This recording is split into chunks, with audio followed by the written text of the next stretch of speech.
अटकन मटकन दही छटाका लोहा लाटा बन में काटा सावन में करेला फूटे चल चल बेटी गंगा गंगा ले गोदावरी पक्का पक्का बेर था। समझ रहे हैं ना? सब खेले हैं कि नहीं? अटकन मटकन दही छटाका।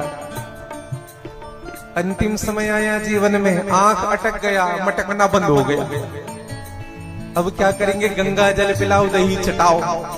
अटकन मटकन दही चटाका, और फिर प्राण निकल गया तो लोहा लाटा बन में काटा। जल्दी लेकर के आओ, बन के काटो, इकट्ठा करो और उनको भूंज डालो।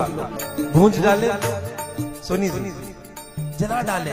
अब सावन में करेला चल चल बेटी गंगा जा।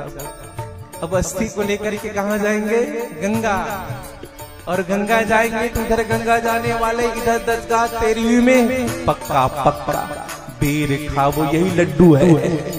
अब आदमी चला गया, अब लड्डुआ खाने के लिए हमें मिलेगा।